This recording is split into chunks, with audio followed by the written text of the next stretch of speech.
السلام علیکم ورحمۃ اللہ وبرکاتہ. بسم اللہ والحمد للہ والصلاة والسلام علی رسول اللہ وعلی آلہ وصحبہ ومن والاه وبعد. عن عمر بن الخطاب رضی اللہ عنہ قال بينما نحن جلوس عند رسول الله صلى الله عليه وسلم إذ طلع علينا رجل شديد بياض الثياب وشديد سواد الشعر لا يرى عليه أثر السفر ولا يعرفه منا أحد حتى جلس إلى النبي صلى الله عليه وسلم فأسند ركبتيه إلى ركبتيه ووضع كفيه على فخذيه وقال يا محمد أخبرني عن الإسلام. قال الإسلام أن تشهد أن لا إله إلا الله وأن تشهد أن محمد رسول الله وتقيم الصلاة وتؤتي الزكاة وتصوم رمضان وتحج البيت إن استطعت إليه سبيلا. قال صدقت. فعجبنا له يسأله ويصدقه. قال أخبرني عن الإيمان. قال أن تؤمن بالله وملائكته وكتبه ورسله واليوم الآخر والقدر خيره وشره. قال صدقت. قال أخبرني عن الإحسان. قال أن تعبد الله كأنك تراه فإن لم تكن تراه فإنه يراك. قال فأخبرني عن الساعة. قال ما المسؤول عنها بأعلم من السائل. قال فأخبرني عن أماراتها. فقال أن تلد الأمة ربتها وأن ترى الحفاة العراة العالة رعاء الشاء يتطاولون في البنيان. ثم انطلق فلبثت مليا فقال لي يا عمر أتدري من السائل؟ قلت الله ورسوله أعلم. قال هذا جبريل أتاكم يعلمكم دينكم. رواہ مسلم. عزیز دوستو، پیارے ساتھیوں، ماؤں بہنوں اور خواتین اسلام، کل کی مجلس میں ہم نے حدیث نمبر 2 جسے حدیث جبرائیل کہا جاتا ہے، اس کی تشریح کا ہم نے آغاز کیا. کل کی مجلس میں ہم نے یہ دیکھا کہ یہ حدیث کی روایت کرنے والوں نے کب اس کی روایت کی، اور ہم نے جانا کہ یہ حدیث کی روایت عمر بن خطاب کے لڑکے عبداللہ بن عمر نے کی جب ان سے تقدیر کے تعلق سے چند باتیں پوچھی گئی، اور انہوں نے کہا کہ کوفہ اور بصرہ کے اندر ایسے افراد پیدا ہو گئے جو تقدیر کا انکار کرتے ہیں. تو عبداللہ بن عمر نے یہ پوری روایت اپنے والد سے نقل کی، اور اس کے بعد ہم نے یہ بھی دیکھا کہ یہ حدیث آپ صلی اللہ علیہ وسلم کے زمانے میں کب پیش آئی. تو ہم نے بتایا کہ آخری زمانہ تھا، اور آپ صلی اللہ علیہ وسلم نے ایک مجلس میں اعلان کیا کہ پوچھو. تو لوگ جب پوچھنے سے اعتراض کیے تو آپ صلی اللہ علیہ وسلم کے لیے اللہ رب العزت نے ایک آدمی کو بھیجا جو آ کر سوالات کرتے ہیں، اور یہ سوالات ہی یہ حدیث کا اصل ہے. اور اس کے بعد کل کی مجلس میں ہم نے پہلا حصہ میں نے جسے بتایا، اس حدیث کے آپ 6 حصوں میں تقسیم کر سکتے ہیں. پہلا حصہ جس میں عمر بن خطاب آنے والے کے تعلق سے تفصیل بیان کرتے ہیں، آنے والے کے اوصاف بیان کرتے ہیں. دوسرا حصہ جس میں اسلام کے متعلق سوال کیا گیا. تیسرا حصہ جس میں ایمان کے متعلق سوال کیا گیا. چوتھا حصہ جس میں احسان کے تعلق سے سوال کیا گیا. اور پانچواں حصہ جس میں آخرت کے متعلق سوال کیا گیا. اور اسی میں آپ جوڑ لیجئے علامات قیامت کے علامات کے تعلق سے پوچھا گیا. اور اس کے بعد حدیث کے آخری حصے میں نبی صلی اللہ علیہ وسلم نے کہا کہ یہ حدیث دین ہے، جسے سمجھانے کے لیے اللہ رب العزت نے جبرائیل علیہ السلام کو بھیجا. تو اس حدیث کو آپ 6 حصوں میں تقسیم کر لیں تاکہ آپ کو آسانی ہو جائے گی بات سمجھنے میں اور ساتھ ساتھ چلنے میں. تو پہلا حصہ اس کی تشریح کل کی مجلس میں ہو گئی. ہم نے بعض باتیں جن کا تعلق عربک گرامر سے ہے یہ بھی ہم نے کل کی مجلس میں پیش کی. تو عزیز دوستو، کل جہاں ہماری بات رکی تھی وہ یہ تھی کہ اسلام اور ایمان، نبی صلی اللہ علیہ وسلم نے اس حدیث میں اسلام کے ڈیفینیشن، اسلام کی تعریف میں کہا کہ آپ شہادت دیں اللہ کے علاوہ کوئی معبود برحق نہیں، اور یہ شہادت دیں کہ محمد رسول اللہ سبحانہ وتعالیٰ کے رسول ہیں. اور اس کے بعد نماز قائم کریں، روزہ رکھیں، زکوٰۃ دیں، روزہ رکھیں اور حج ادا کریں اگر اس کی استطاعت ہو. تو نبی صلی اللہ علیہ وسلم نے 5 ارکان کو جوڑا جب اسلام کے تعلق سے پوچھا گیا. اور اس کے بعد جب ایمان کے تعلق سے پوچھا گیا تو آپ صلی اللہ علیہ وسلم نے کہا کہ اللہ پر، اللہ کے ملائکہ پر، اللہ کی کتابوں پر، اللہ کے رسولوں پر، یوم قیامت پر اور تقدیر پر ایمان آنا چاہیے۔ آپ صلی اللہ علیہ وسلم نے ایمان کے 6 ارکان کا ذکر کیا۔ تو اس حدیث میں اسلام کیا ہے، ایمان کیا ہے، آپ صلی اللہ علیہ وسلم نے الگ الگ بیان کر دیا۔ لیکن ہم نے کل کی مجلس میں دیکھا، بخاری مسلم اور دوسری روایتوں کی حدیث کی کتابوں میں ہے کہ آپ صلی اللہ علیہ وسلم نے کبھی اسلام کے تعلق سے پوچھا گیا تو جواب میں آپ صلی اللہ علیہ وسلم نے ایمان کہا، اور کبھی ایمان میں آپ صلی اللہ علیہ وسلم نے اسلام کو داخل کر لیا۔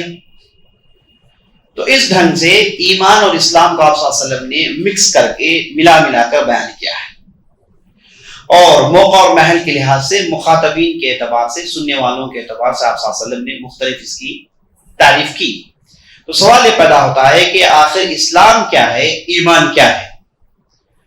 تو عزیز دوستو، اسلام جیسا کہ آپ نے اس حدیث میں دیکھا، چونکہ یہ حدیث آخری زمانے کی حدیث ہے اور اس حدیث کو اللہ کے رسول نے دین کہا، یعنی اس حدیث میں ارکان کی تحدید ہو گئی، ارکان یہی ہیں، بیان کر دیا گیا، یہ ارکان ایمان کے ہیں، یہ اسلام کے ارکان ہیں، بیان کر دیا گیا۔ اگر یہ ایسا ہے تو اس سے پہلے جب نبی صلی اللہ علیہ وسلم نے بتایا، کیا نبی صلی اللہ علیہ وسلم کے ذہن میں ایمان کیا ہے، اسلام کیا ہے، اس کی تحدید نہیں تھی؟ ٹھیک، لیکن عزیز دوستو، نبی صلی اللہ علیہ وسلم نے کیا ہے تو ایک حکمت کے ساتھ کیا، وہ اس وجہ سے بہت ہی قابل غور بات ہے، آپ غور سے سنیں۔ دیکھیے، اسلام جہاں ظاہری اعمال سے اس کا تعلق ہے، ایمان کا تعلق باطنی اعمال سے، لیکن یہ ظاہری اعمال باطنی اعمال سے الگ نہیں ہو سکتے، اور یہ باطنی اعمال بغیر ظاہری اعمال کے اس کا تصور بھی نہیں۔ ایک آدمی یہ کہے کہ میں لا الہ الا اللہ محمد رسول اللہ کہتا ہوں تو وہ مسلمان ہو جاتا ہے، اگر اس نے جھوٹ کہا تو کیا وہ مسلمان ہوگا؟ نہیں ہوگا۔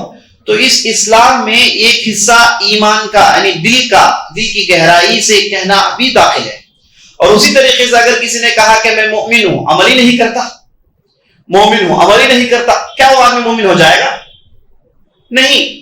تو اسلام میں ایمان داخل ہے اور ایمان میں اسلام داخل ہے، دونوں کو الگ نہیں کیا جا سکتا، دونوں کو جیسے ایک سکے کے 2 پہلو ہیں، 2 چہرے ہیں، آپ ان دونوں کو الگ نہیں کر سکتے، یہ دونوں مل کر ایک چیز ہیں، دونوں مل کر ایک چیز ہے، یہ 2 آپس میں ایک دوسرے میں داخل ہیں۔ لیکن اگر آپ کتاب و سنت میں کہیں پر بھی یہ دیکھتے ہیں کہ صرف اسلام کا ذکر آیا ہے، کتاب و سنت میں کہیں پر آپ نے دیکھا کہ صرف اسلام کا ذکر آیا ہے، اسلام یا پھر مسلمان کہا گیا، تو یاد رکھ لیجیے وہاں پر ایمان خود بخود داخل ہے، خود بخود اس میں ایمان داخل ہے۔ اگر آپ نے کہیں پر بھی کتاب و سنت میں، قرآن کی آیتوں میں، نبی صلی اللہ علیہ وسلم کی احادیث میں دیکھا کہ صرف ایمان کا ذکر ہے، تو جان رکھیے کہ اس میں اسلام خود بخود داخل ہے، جان رکھیے اس میں اسلام خود بخود داخل ہے، الگ بیان کرنے کی ضرورت نہیں، کیونکہ ایک کا ذکر ہو جائے تو دوسرا خود بخود داخل ہو جائے، ایک کا ذکر کر دیا جائے دوسرا خود بخود داخل ہو جائے۔ جیسے آپ کے سامنے ایک صاحب آئے، انہیں آپ نے کہا کہ یہ فقیر ہے، اب ان کے ساتھ ایک دوسرے صاحب آئے، وہ مسکین تھے، حالانکہ فقیر بھی محتاج ہے، مسکین بھی محتاج ہے، دونوں محتاج ہیں، لیکن ایک جب آئے آپ نے کہا فقیر، جب آپ نے فقیر کہا تو وہ محتاج ہے، اور وہ جیسے مسکین محتاج ہے ویسے وہ بھی محتاج ہے، لیکن ایک فقیر اور ایک مسکین آ گئے، تو یہاں پر آپ کو فقیر کون ہے، مسکین کون ہے، اس میں فرق کرنا ضروری ہے، فقیر کون ہے، مسکین کون ہے، اسے آپ فرق کرنا ضروری ہے۔ مثال کے طور پر فقیر انتہائی فقر ہے اس کے اندر، تو اسے مانگنا جائز ہے، بھیک مانگنا اس کے لیے جائز ہے، لیکن مسکین کے لیے نہیں۔ تو 2 افراد آئے، ایک مسکین ہے ایک فقیر ہے، تو آپ کو اب ادھر فقیر کون ہے مسکین کون ہے فرق کرنا پڑے گا۔ فقیر وہ ہے جس کے پاس کھانے کے لیے کچھ بھی نہیں ہے، مسکین وہ ہے اس کا بھی وہی معاملہ ہے لیکن یہ پوچھتا نہیں ہے، فقیر پوچھتا ہے، مسکین پوچھتا نہیں ہے، لیکن دونوں محتاج ہیں۔ تو اگر کوئی ایک آدمی آیا، اگرچہ کہ وہ فقیر تھا، آپ نے مسکین کہہ دیا تو بھی چلے گا، ایک صاحب آئے وہ فقیر تھے، آپ نے کہا انہیں مسکین تو بھی چلے گا، ایک صاحب آئے آپ نے 2 ناموں میں سے ایک نام کو استعمال کر لیا، معاملہ ختم، کوئی پریشانی نہیں ہے نا. کوئی آپ سے نہیں پوچھے گا کہ بھائی کیوں آپ نے مسکین کو فقیر کہا, نہیں چلے گا. ایک شخص کو دو الفاظ استعمال کر سکتے ہیں, ممکن ہے, لیکن دو افراد آ گئے, اب دونوں میں فرق ہے کہ ایک صاحب پوچھ رہے ہیں, ایک پوچھتے نہیں ہیں. جو پوچھ رہے ہیں کیا آپ انہیں مسکین کہہ سکتے ہیں؟ نہیں کہہ سکتے. یہاں پر آپ کو فرق کرنا ضروری ہو جائے گا. جب دو بھی جڑ کر آ گئے فرق کرنا ضروری ہے. دو میں سے ایک آئے, آپ نے فرق نہیں کیا تو بھی چلے گا, ایک زبان میں جائز. اسی طریقے سے اگر صرف اسلام کا ذکر ہے کسی ایک آیت میں, کسی ایک آیت میں صرف ایمان کا ذکر ہے, کسی ایک حدیث میں صرف اسلام کا ذکر ہے, کسی حدیث میں ایمان کا ذکر ہے, تو ایسی صورت میں ایک کا ذکر کرنا کافی ہے, دوسرا خود بخود اس میں داخل ہے. اب جیسے دیکھیے ملکہ سبا بلقیس جب اس نے اسلام قبول کیا تو کیا کہا؟ ربی انی ظلمت نفسی واسلمت مع سلیمان للہ رب العالمین. اللہ میں اتنے دن اپنے اوپر ظلم کر رہی تھی, اب میں سلیمان سے مل کر تجھ پر ایمان, تجھ پر تیرے لیے اسلام قبول کرتی ہوں. لفظ استعمال ہوا ہے اسلمتو, اسلم یسلم اسلاما, اسلمتو میں اسلام قبول کرتی ہوں. یہاں پر ایمان کا ذکر نہیں, یہاں پر ایمان کا ذکر نہیں ہے. تو پھر اسلام کہنے کے بعد کیا وہ بلقیس مومن نہیں ہو گئی؟ ہاں ہو گئی. مسلمہ نہیں ہوئی؟ ہو گئی. کیونکہ جب صرف اسلام کا ذکر ہے تو خود بخود اس میں ایمان کا معنی آ گیا, خود بخود اس میں ایمان کا معنی آ گیا. اب اسی طریقے سے ہم دیکھتے ہیں کہ جہاں ایمان کا لفظ استعمال ہو خود بخود اس میں اعمال داخل ہو جاتے ہیں, خود بخود اس میں اسلام کے اعمال داخل ہو جاتے ہیں. اسی لیے آپ دیکھتے ہیں کہ المؤمن اخو المؤمن, ایک مومن دوسرے مومن کا بھائی ہے. بھائی چارگی قائم کرنا یہ تو عمل ہے, بھائی چارگی قائم کرنا یہ تو عمل ہے. یہ عمل کیسے ایمان میں داخل ہو گیا؟ کیونکہ جب ہم نے مومن کہا تو وہاں مسلمان بھی خود بخود مراد ہے, مسلمان بھی خود بخود مراد ہے. تو اگر صرف اسلام کا ذکر ہے تو ایمان خود بخود داخل, اگر ایمان کا فقط ذکر ہے تو اسلام خود بخود داخل. اگر ایک ہی جگہ دونوں کا ذکر آ گیا تو وہاں پر آپ کو فرق کرنا پڑتا ہے. جیسے اس حدیث میں آپ نے دیکھا ایک ہی جگہ ایمان کا ذکر بھی آ گیا ہے اور اسلام کا ذکر بھی آ گیا ہے. آیا ہی نہیں آیا؟ آیا. پہلا سوال اسلام کے تعلق سے ہوا, دوسرا سوال ایمان کے تعلق سے ہوا. تو ایک ہی جگہ ایک ہی کنٹیکسٹ میں دونوں لفظ آ گئے. جب دونوں لفظ آ گئے تو نبی صلی اللہ علیہ وسلم نے فرق کیا.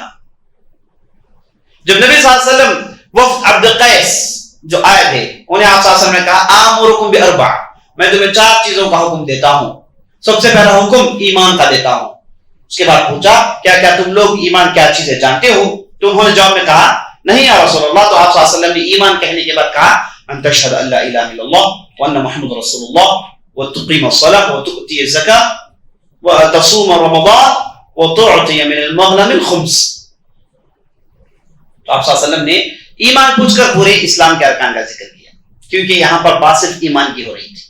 تو اسلام بتا دیا آپ صلی اللہ علیہ وسلم نے تاکہ سننے والے کو معلوم ہو جائے ایمان اسلام دونوں ایک ہے. ایک کنٹیکسٹ میں صرف ایمان کا نام آیا ہے, لیکن اس حدیث میں آپ دیکھتے ہیں کہ ایک ہی کنٹیکسٹ میں ایمان کا لفظ بھی ہے, ساتھ ساتھ اسلام کا لفظ بھی ہے. اب دونوں میں فرق کرنا ضروری ہوگا. جیسے آپ کے سامنے 2 فرد آ گئے, ایک مسکین ہے ایک فقیر ہے, اب دونوں میں فرق کرنا آپ کے لیے ضروری ہو جاتا ہے.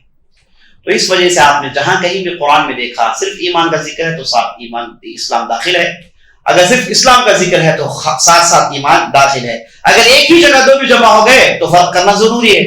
جیسے سورہ حجرات کی آیت دیکھیے, قالت الاعراب آمنا قل لم تؤمنوا ولكن قولوا اسلمنا ولما يدخل الايمان في قلوبكم. یہ بدو لوگ کہتے ہیں کہ ہم مسلمان ہوں گے. اے نبی صلی اللہ علیہ وسلم آپ کہیے کہ تمہیں ابھی اسلام کیا ہے جانا بھی نہیں, ایمان کیا ہے جانا بھی نہیں, بلکہ یہ کہو کہ تم مسلمان ہو گئے ہو, بلکہ یہ کہو کہ تم مسلمان ہو گئے ہو. یعنی کہا کہ مومن مت کہو, مسلمان کہو. مومن مت کہو, مسلمان کہو. تو آپ صلی اللہ علیہ وسلم نے یہاں فرق کیا ہے, کہا کہ یہ بدو لوگ کہتے ہیں کہ اللہ نے فرق کیا ہے. یہ بدو لوگ کہتے ہیں کہ ہم ایمان لا چکے ہیں. اللہ کہتا ہے کہ نہیں تم اسلام لائے ہو, بس ظاہری اعمال کر رہے ہو. ابھی ولما يدخل الايمان في قلوبكم, ابھی ایمان اس حد تک تمہارے دل میں داخل نہیں ہوا جتنا ہونا چاہیے. تو ایک ہی جگہ اسلام اور ایمان دونوں کا ذکر آ گیا تو اللہ رب العزت نے فرق کیا ہے. تو ہم کو معلوم ہو گیا کہ دونوں میں فرق ہے، دونوں میں فرق ہے. ایک مرتبہ سعد بن ابی وقاص مجلس میں تشریف فرما تھے، آپ صلی اللہ علیہ وسلم مال غنیمت تقسیم کر رہے تھے. تو جو لوگ آئے تھے ان میں نئے مسلمان بھی تھے. تو سعد بن ابی وقاص کے کوئی ساتھی بھی تھے جو انہوں نے اسلام قبول کیا. وہ مجلس میں آ کے بیٹھے اور سعد بن ابی وقاص چاہتے تھے کہ آپ صلی اللہ علیہ وسلم انہیں کچھ دیں، کچھ انہیں دے، مال غنیمت میں دے تاکہ ان کا ایمان پختہ ہو جائے. تو آپ صلی اللہ علیہ وسلم نے سب کو دیا، انہیں نہیں دیا. تو سعد بن ابی وقاص نے اٹھ کر کہا یا رسول اللہ ھذا مؤمن، اللہ کے رسول یہ مومن ہے. تو نبی صلی اللہ علیہ وسلم نے کہا او مسلمہ، او مسلمہ یعنی مسلمان کو. پھر نبی صلی اللہ علیہ وسلم تقسیم کرنے لگے، پھر نبی صلی اللہ علیہ وسلم نے نہیں دیا. تو سعد بن ابی وقاص نے کہا کہ یا رسول اللہ ھذا مؤمن، یہ مومن ہے. نبی صلی اللہ علیہ وسلم نے کہا کہ مسلمان کو. پھر تیسری مرتبہ ہوا تو نبی صلی اللہ علیہ وسلم پھر وہی جواب دیا. تو نبی صلی اللہ علیہ وسلم جب سعد بن ابی وقاص مومن کہے تو نبی صلی اللہ علیہ وسلم نے کہا کہ مسلمان کو، مسلمان کو، مسلمان کہو، کیونکہ ابھی اسلام لائے ہیں، ابھی ایمان کیا چیز نہیں جانتے، ابھی ان کے دل، ان کے پاس پیسوں کی خواہش ہے نا، تو ایمان کی کمی پائی جا رہی ہے. تو آپ اسے مسلمان مت کہو. تو نبی صلی اللہ علیہ وسلم نے ایک ہی جگہ اسلام مومن کا لفظ آیا تو فرق کر دیا، کہا کہ دیکھو مومن الگ ہے، اسلام الگ ہے. تو مختصر یہ بات ہم کو معلوم ہو گئی. اس لیے نبی صلی اللہ علیہ وسلم نے جب اسلام پہنچا گیا تو آپ صلی اللہ علیہ وسلم نے ایمان کے ارکان کا ذکر کیا. کبھی اسلام کے تعلق سے پوچھا گیا تو ایمان کے ارکان کا ذکر کیا، کبھی ایمان کے تعلق سے پوچھا گیا تو اسلام کے ارکان کا ذکر کیا. آپ صلی اللہ علیہ وسلم نے مکس اس وجہ سے کیا کیونکہ ایک کا ذکر آ گیا تو دوسرا خود بخود داخل. آپ یہ ڈیفینیشن کیجیے، وہ ڈیفینیشن کیجیے، دونوں ایک ہیں، دونوں ایک ہے. اگر آپ سے کسی نے پوچھا ایمان کیا ہے بھائی، اگر آپ نے اسلام کا ڈیفینیشن سنا لیا تو بھی چلے گا. اگر آپ سے کسی نے اسلام کے تعلق سے پوچھا، آپ نے کہا کہ ایمان کے تعلق سے سنا دیا تو بھی چلے گا، کیونکہ یہ ایک دوسرے میں داخل ہے. لیکن اگر ایک ہی جگہ آپ کو دونوں میں فرق پوچھا گیا تو فرق کر کے دکھانا ضروری ہے. تو اس وجہ سے نبی صلی اللہ علیہ وسلم نے آپس میں سے داخل کر دیا. جب ایک ہی جگہ دونوں کو پوچھا گیا تو آپ صلی اللہ علیہ وسلم نے فرق کر کے بتا دیا کہ اسلام ظاہری اعمال کا نام ہے، ایمان باطن، دل کے اندر چھپی ہوئی چیز، دل کے اندر بھروسہ، یہ اس کا تعلق ایمان سے ہے. تو یہ ہے فرق اسلام اور ایمان. تو اس کے بعد عزیز دوستو دوسرا حصہ جس میں آپ صلی اللہ علیہ وسلم سے پوچھا گیا کہ اسلام کیا ہے، تو آپ صلی اللہ علیہ وسلم نے اسلام کے 5 ارکان بیان کیے. یہ ارکان کی تفصیل ہم انشاءاللہ تیسری حدیث میں دیکھیں گے، کیونکہ وہاں پر بھی یہی بات ریپیٹ ہونے والی ہے. تو ہم ادھر پہنچیں گے تو اسلام کی تفصیلات، ارکان کی تفصیلات ادھر دیکھیں گے. اب چلیے تیسرے حصے کی طرف. تیسرا حصہ ہے اخبرنی عن ایمان، ایمان کے تعلق سے بتائیں. تو نبی صلی اللہ علیہ وسلم نے کہا ان تؤمن باللہ وملائکتہ وکتبہ ورسلہ والیوم الآخر والقدر خیرہ وشرہ. ایمان کے 6 ارکان کا آپ صلی اللہ علیہ وسلم نے ذکر کیا. چلیے تھوڑی تفصیل اس کی دیکھ لیتے ہیں، یہ بہت ضروری ہے آنے والے حدیث کو سمجھنے کے لیے، اور جو حصہ میں نے بیان کیا اس سے پہلے اسے سمجھنے کے لیے بھی ایمان کی تفصیل جاننا ضروری ہے. عزیز دوستو یہ لفظ ایمان، یہ لفظ اسلام، یہ لفظ احسان، یہ بہت بڑے الفاظ ہیں اور اس سے متعلق جو مسائل ہیں بہت بڑے مسائل ہیں اور اتنے اہم ہیں کہ اسے ہر مسلمان کو جاننا ضروری ہے. اور اسی پر فیصلہ ہوتا ہے کہ آدمی جنت جائے گا کہ جہنم جائے گا. خوش و خرم رہے گا کہ اس کی زندگی میں نحوست پھیلی ہوئی ہوگی، ہے نا. ایک آدمی کی خوشی اور اس کی پریشانی، ایک آدمی کا جنتی ہونا جہنمی ہونا، یہی ناموں سے متعلق ہے نا. ایک کو آپ نے مومن کہہ دیا، وہ اس نام کے لیے مناسب ہے تو اس کے لیے جہنم نہیں ہے. ایک کو آپ نے مومن کا لفظ استعمال نہیں کیا تو مانا ہے کہ اس کے اندر وہ ایمان نہیں ہے. جب اس کے دل میں وہ ایمان نہیں ہے تو جنت میں جا نہیں سکتا. تو جنت اور جہنم کا معاملہ ہے. تو یہ الفاظ احسان، ایمان اور اسلام کے بہت بہت ضروری ہیں. اس کی تفصیلات ہمیں اور آپ کو جاننا بہت بہت ضروری ہے.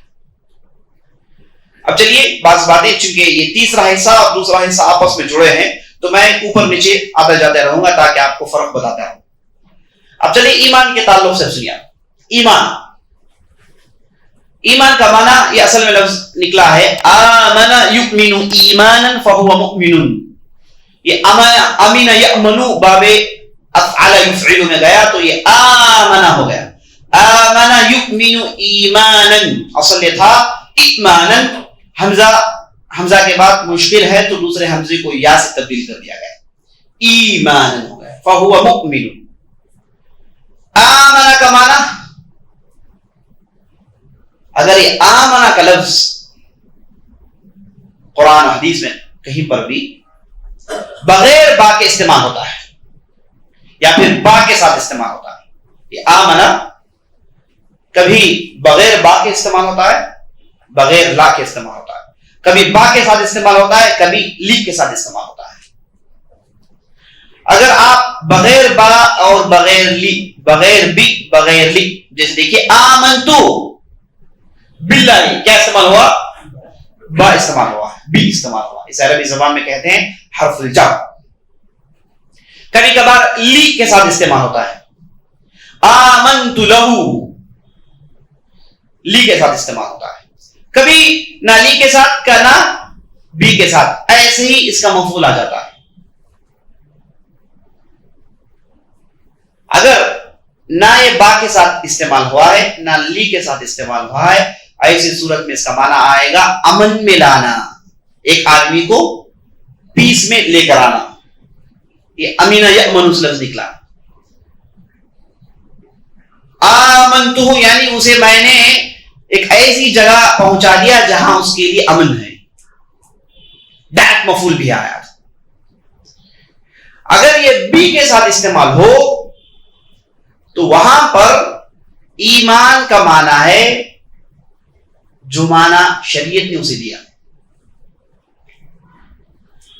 اگر لی کے ساتھ اس کا استعمال ہو تو اس کا معنی جو عربی زبان میں عام استعمال ہوتا ہے وہ معنی اس کے لیے ہے۔ عربی زبان میں آمن یؤمن، ایمان کا عام معنی یہ ہے کہ بھروسہ کرے، صدق یصدق تصدیقا، بھروسہ کرے۔ آمنہ کا معنی اگر لی کے ساتھ استعمال ہو تو بھروسہ کرنا، آمنت لہو معنی میں نے اس پر بھروسہ کیا، بھروسہ کرنا، ٹو بلیو فرملی، یہ معنی تھا۔ اگر آمنہ لی کے ساتھ استعمال ہو تو بھروسہ کرنے کا معنی، آدمی پر بھروسہ کرنا، کسی پر بلیو کرنا، ٹرسٹ کرنا، یہ معنی تھا۔ اگر یہ آمنہ بی کے ساتھ استعمال ہو تو یہاں پر شریعت نے جو معنی آمنہ کو دیا ہے وہ معنی آئے گا۔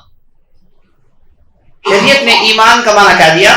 ایمان کا معنی یہ دیا کہ القول باللسان والتصدیق بالجنان والعمل بالارکان۔ شریعت کی نظر میں ایمان کا معنی ان تین چیزوں کو جوڑ کر آتا ہے۔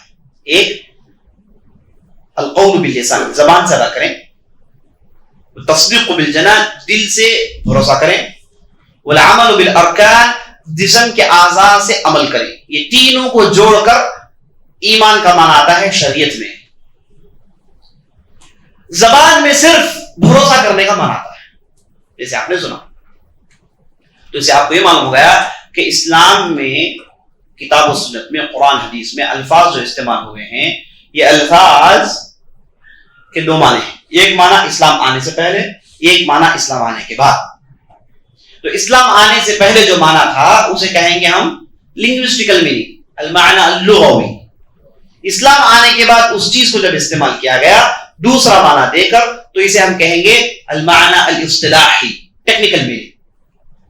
مثال کے طور پر لے لیجیے صلاۃ، صلی یصلی صلاۃ، اسلام سے پہلے صلاۃ کا معنی صرف دعا کرنا تھا، لیکن اسلام آیا تو کیا کیا؟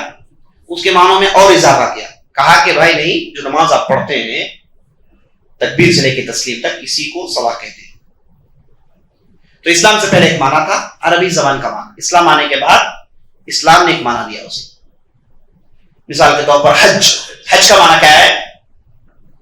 حج کا معنی اسلام سے پہلے یا پھر عربی زبان میں رکھ لیجیے، عربی زبان میں حج یحج کسے کہتے ہیں؟ محنت کرنے کو، محنت کرنے کو، تقدو کرنے کو۔ لیکن اسلام نے حج کا معنی کیا دیا؟ وہ جو کام آپ 8 9 10 11 12 ذی الحجہ مکہ، منی، مزدلفہ، عرفات میں جا کر کرتے ہیں، اسی کو حج کہتے ہیں، ہے نا؟ تو ایک معنی ہو گیا لغوی معنی، ایک معنی ہوگا اصطلاحی معنی۔ زکات، زکا یزکی تزکیۃ و زکاتن، زکا کا معنی کیا ہے؟ پیوریفائی کرنا، پاک کرنا، عربی زبان میں زکا کا معنی کیا ہے؟ پیوریفائی کرنا، پاک کرنا. اب اسلام نے اسے معنی کیا دیا؟ آپ کے مال میں جو اللہ کا حق ہے جسے آپ کو نکالنا ہے عبادت کی نیت سے، اسی کو زکات کہتے ہیں، ہے نا. تو اسلام سے پہلے یعنی عربی زبان میں ہر لفظ کا ایک معنی ہے اور اسلام نے اسے ایک نیا معنی دیا. جو معنی عربی زبان میں ہے اسے کہیں گے لغوی معنی، جو معنی اسلام میں اسے کہیں گے اصطلاحی معنی. تو اس اعتبار سے ایمان کا لغوی معنی ہے صرف بھروسہ کرنا، وہ جو لا کے ساتھ استعمال ہوگا، لی کے ساتھ استعمال ہوگا. اگر ایمان کا آپ اسلامی معنی یعنی ٹرمینالوجی میں اصطلاحی معنی آپ دینا چاہتے ہیں، شرعی معنی آپ دینا چاہتے ہیں، تو ایمان کے معنی آتے ہیں کہ آپ زبان سے ادا کریں، دل سے بھروسہ کریں اور جسم کے اعضاء سے عمل کریں. زبان سے بھی کہیں، دل سے بھی بھروسہ کریں اور عمل بھی کریں. تو ایمان میں کیا داخل ہو گیا؟ آپ کا کہنا اور آپ کا عمل کرنا، یہ دونوں داخل ہیں. تو ایمان میں اصطلاحی معنی، اسلامی معنی ایمان کا کیا ہے کہ آپ زبان سے کہیں، دل سے بھروسہ کریں اور عمل کریں. عمل کریں، زبان سے ادا کریں، دل سے بھروسہ کریں اور اس پر عمل کریں. یہ تینوں داخل ہے ایمان کی اصطلاحی معنی میں. تو اگر جہاں کہیں میں قرآن حدیث میں ایمان کا معنی بھی کے ساتھ استعمال ہوا ہے وہاں یہ تینوں معنی داخل ہیں. جب یہ کہا گیا کہ اللہ پر ایمان لائیں، اللہ کے ملائکہ پر، رسولوں پر کتاب، معنی کیا ہے کہ آپ اس کا زبان سے اقرار کریں، دل سے پختہ بھروسہ کریں اور اس کے مطابق عمل کریں، اور اس کے مطابق عمل کریں. تو الایمان، ایمان کیا ہے؟ قول و عمل. ایمان ہے نا، قول کے ساتھ ساتھ عمل بھی ہے، قول کے ساتھ ساتھ عمل بھی ہے، بھروسہ بھی ہے. قول و عمل و تصدیق، قول بھی ہے، عمل بھی ہے اور دل میں بھروسہ بھی ہے. تو یہ ہے ایمان کا اصطلاحی شرعی معنی. تو لفظ ایمان میں عمل داخل ہے، لفظ ایمان میں عمل داخل ہے. اور میں نے آپ کو بتایا اس سے پہلے کہ جب ایمان کہا جائے گا تو اس میں اسلام خود بخود داخل ہو جائے گا. اور اسلام کیا ہے؟ ظاہری اعمال کا نام ہے. تو ایمان میں ظاہری اعمال داخل ہیں. اسی لیے ہم نے ڈیفینیشن میں کہا کہ ایمان میں کیا ہے؟ عمل بھی داخل ہے. وہ ایمان نہیں جس میں عمل داخل نہیں ہے. اور یہ سلف الصالحین کا اتفاق ہے. سلف الصالحین میں اس میں اختلافی نہیں تھا کہ ایمان میں عمل ہے کہ نہیں، اختلافی نہیں تھا. بلکہ جب کہیں پر بھی ایمان کہا گیا عمل مراد لیتے تھے. یہ بعد کے لوگوں نے فرق کیا کہ ایمان کا معنی صرف بھروسہ کرنا ہے، عمل سے اس کا کوئی تعلق نہیں. جیسے خاص طور پر ایک فرقہ نکلا جس کا نام تھا مرجیہ. یہ فرقے والوں نے یہی کیا، کہا کہ بھائی دیکھو ایمان صرف تصدیق ہے، بھروسہ کر لو بس، عمل سے اس کا کوئی تعلق نہیں، عمل سے اس کا کوئی تعلق نہیں. لیکن صحیح بات یہ ہے کہ ایمان میں عمل داخل ہے اور عمل کا بہت بڑا دخل ہے بھروسہ کرنے میں. اسی لیے آدمی جب نیکیاں کرتا ہے تو اس کا ایمان پختہ ہو جاتا ہے، جب برائیاں کرتا ہے تو ایمان اس کا کمزور پڑتا ہے. دیکھیں اللہ نے قرآن میں کہا انما المؤمنون اذا ذکر اللہ وجلت قلوبهم واذا تلیت علیہم آیاتہ زادتهم ایمانا. مومنین وہ ہیں جب اللہ کا ذکر آتا ہے تو ان کے دل ہل جاتے ہیں، اور جب اللہ کی آیتوں کی تلاوت ہوتی ہے تو ان کا ایمان بڑھ جاتا ہے. تلاوت سننا، قرآن سننا کیا عمل نہیں؟ عمل ہے. تو جب آدمی عمل کرتا ہے، اللہ کی آیات سنتا ہے تو اس کا ایمان بڑھ جاتا ہے. جب ایمان بڑھتا ہے تو معنی کیا ہے؟ گھٹتا بھی ہے. اگر گھٹا تو ہی تو بڑھے گا نا، اگر گھٹا نہیں تو بڑھے گا کہاں سے؟ جب آپ نے کسی چیز کو کہا کہ یہ چیز دور ہے تو مانا ہے کہ کوئی دوسری چیز تو قریب ہے. جب کہا گیا کہ ایمان بڑھتا ہے تو مانا ہے کہ ایمان گھٹتا بھی ہے. تو ایمان آپ کے عمل کے اعتبار سے بڑھے گا گھٹے گا. ایمان اس کے اندر تفاوت ہونا، اس کا فلکچویٹ ہونا ایمان میں سے ہے. اور اسی چیز کو نبی صلی اللہ علیہ وسلم نے مختلف حدیثوں میں سمجھایا. آپ صلی اللہ علیہ وسلم نے حدیث میں کہا لا یزنی الزانی حین یزنی وهو مؤمن لا یسرق السارق حین یسرقه وهو مؤمن. زنا کرنے والا جب زنا کرتا ہے تو اس کے دل میں ایمان نہیں ہوتا. چوری کرنے والا جب چوری کرتا ہے تو اس کے دل میں ایمان نہیں ہوتا. کیونکہ جب آدمی برائی کرتا ہے تو اس وقت ایمان بہت کمزور ہو جاتا ہے. ایک آدمی مومن ہے، اس نے برائی کی، نعوذ باللہ، نسأل اللہ السلامۃ والعافیہ. جب آدمی وہ برائی کرتا ہے تو اس دوران برائی، اس گناہ کے ارتکاب کے وقت اس کا ایمان گھٹ جاتا ہے، اس کا ایمان گھٹ جاتا ہے۔ اسی لیے نبی صلی اللہ علیہ وسلم نے کہا کہ جب برائی کرتا ہے تو وہ مومن رہتا ہی نہیں، جب وہ مومن رہتا ہی نہیں، مانا یہ کہ ایمان اتنا کمزور پڑ جاتا ہے۔ اسی طریقے سے جب آدمی نیکیاں کرتا ہے، اچھائی کرتا ہے، تو اس کا ایمان بڑھ جاتا ہے۔ اس کی بہت ساری مثالیں، اور آپ نے قرآن کی آیت صریح سنی، زادتہم ایمانا، ان کا ایمان زیادہ ہو جاتا ہے۔ زیادہ یزید، زیادہ، زیادہ یزید کا معنی زیادہ ہونا، تو ایمان زیادہ ہو جاتا ہے۔ تو ایمان کا بڑھنا گھٹنا اس کا تعلق عمل سے ہے۔ تو عمل ایمان میں ہے کہ نہیں؟ ہے۔ اگر عمل ایمان میں نہیں ہوتا تو ایمان کیوں بڑھتا؟ اگر عمل ایمان میں نہیں ہوتا تو ایمان کیوں گھٹتا؟ تو عمل کا گہرا تعلق ہے ایمان سے۔ اور عمل کیا ہے؟ یہی جس کا ہم نے اسلام کے ڈیفینیشن میں کہا، اسلام کے ڈیفینیشن میں کیا کہا گیا؟ ظاہری عمل کا ذکر آیا۔ تو ظاہری عمل، جب آدمی نماز پڑھتا ہے تو ایمان اس کا بڑھتا ہے، آدمی زکات ادا کرتا ہے تو آدمی کا ایمان بڑھتا ہے، آدمی روزہ رکھتا ہے تو ایمان بڑھتا ہے، عمل کرتا ہے تو ایمان بڑھتا ہے، عمل کرتا ہے تو ایمان بڑھتا ہے، برائی کرتا ہے تو ایمان گھٹتا ہے۔ تو بات سمجھ میں آئی؟ اسی لیے ہم نے کہا کہ جب اسلام کہا جائے گا تو خود بخود ایمان داخل ہے، جب ہم کہتے ہیں کہ ایمان تو خود بخود اس میں اسلام داخل ہے۔ اور اسی لیے اہل علم نے کہا کہ ایمان کے ڈیفینیشن میں کیا کہا؟ قول و عمل و تصدیق، قول بھی ہے، عمل بھی ہے، بھروسہ بھی ہے۔ ایمان کیا ہے؟ کہنا بھی ہے، جیسے آپ شہادتین ہیں، ایک آدمی مسلمان ہو نہیں سکتا جب تک کہ وہ شہادتین نہیں کہتا، اشہد ان لا الہ الا اللہ وان محمد رسول اللہ، اگر وہ نہیں کہا تو کیا نہیں بن سکتا؟ نہ مومن بن سکتا ہے، نہ مسلمان بن سکتا ہے۔ تو قول داخل ہے، اقرار، اور اس کے بعد بھروسہ۔ ایک آدمی عمل کر رہا ہے لیکن دل اس کا خالی ہے، ایمان سے بالکل خالی ہے، یہ کون ہے؟ یہی تو منافق ہے، یہی تو منافق ہے جو ظاہری عمل کرتا ہے۔ نبی صلی اللہ علیہ وسلم کے زمانے میں جو منافقین تھے، آپ صلی اللہ علیہ وسلم کی امامت میں نماز پڑھا کرتے تھے، کبھی جہاد کے لیے بھی چلے جایا کرتے تھے، یہ ان سے ہو جاتا تھا۔ کیا ان کا دل ایمان سے بھرا تھا؟ نہیں، ان کا دل ایمان سے خالی تھا۔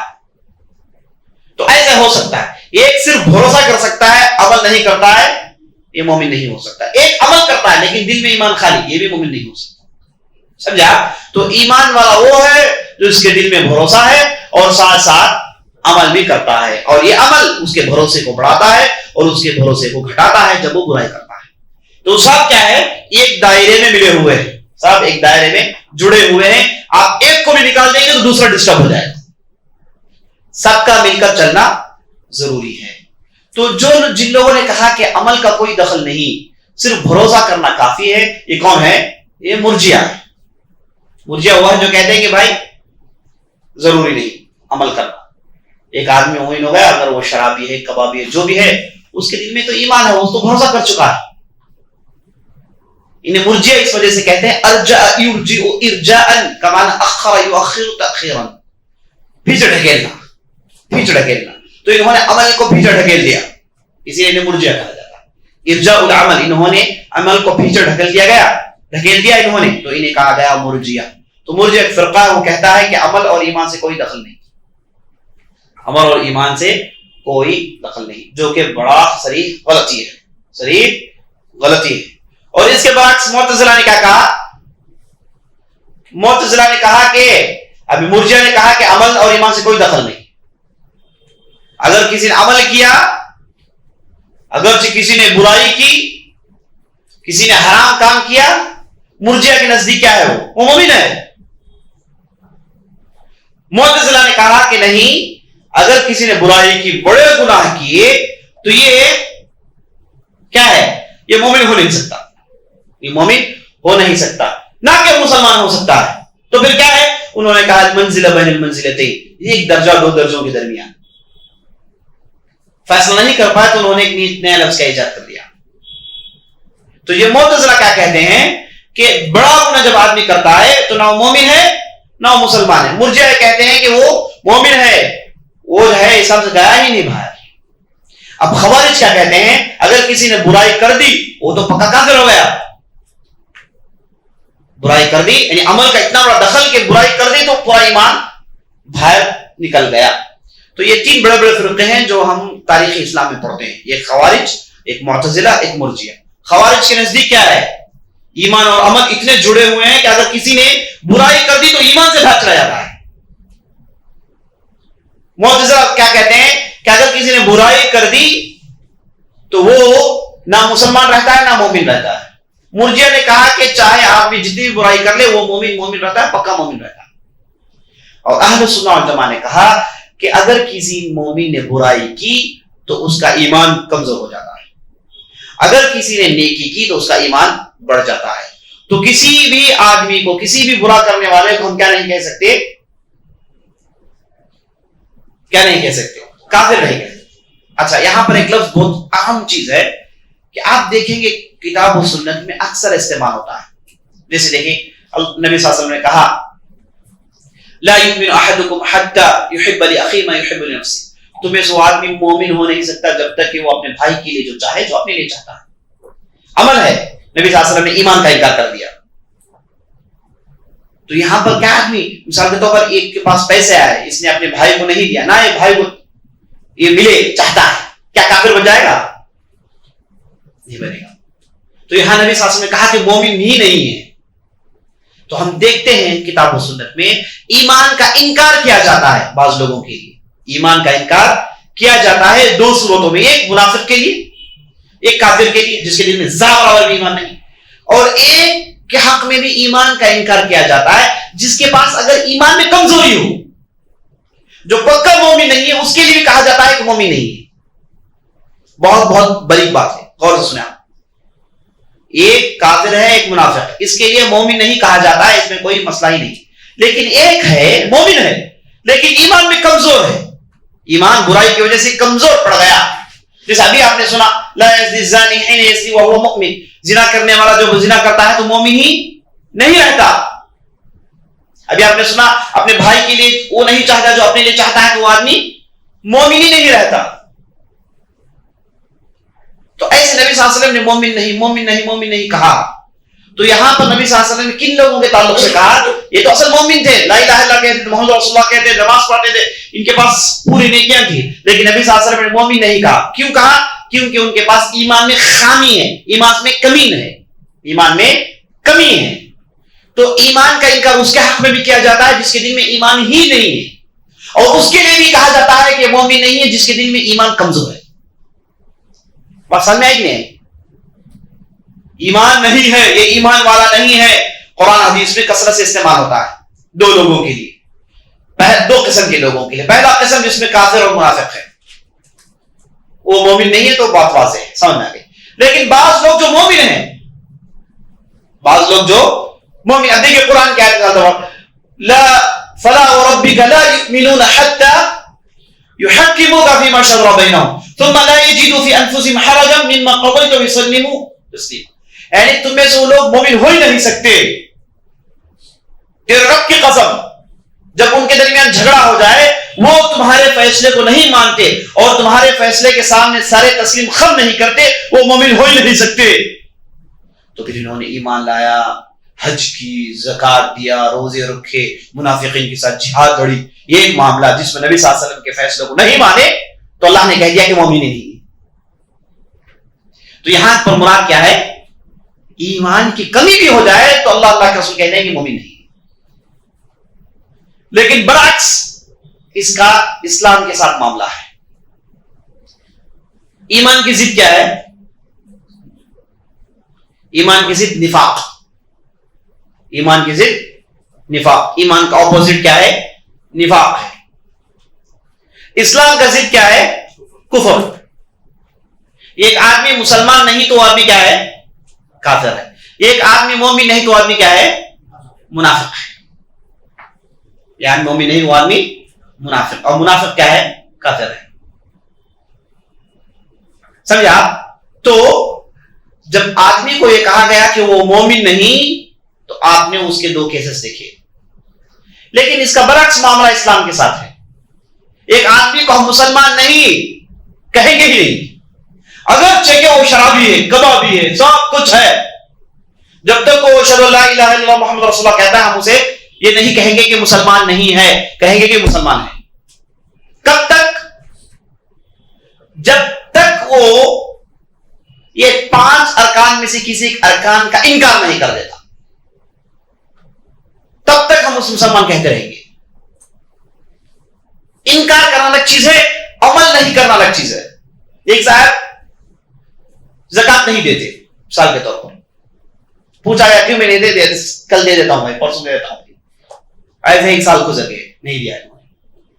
یہ آدمی کا معاملہ الگ ہے اس آدمی سے جو کہتا ہے بھائی زکات دینا کچھ ضروری نہیں ہوئی، میں کمایا اس پیسے، میں کیوں زکات دوں، میں نہیں دیتا زکات، تو یہ آدمی کافر ہو جاتا ہے، یہ آدمی کافر ہو جاتا ہے۔ تو ایک آدمی کے اوپر سے لفظ اسلام کب تک نہیں نکالیں گے جب تک یہ 5 ارکان میں سے کسی کا وہ انکار نہیں کر دیتا، جس کو ہم کفر کہیں گے، جس کو ہم کفر کہیں گے۔ تو بڑے گناہ کرنا کفر نہیں ہے، بڑے گناہ کرنا کفر نہیں، اسی لیے ایک شرابی ہے، کبابی ہے، اسے ہم کیا کہیں گے؟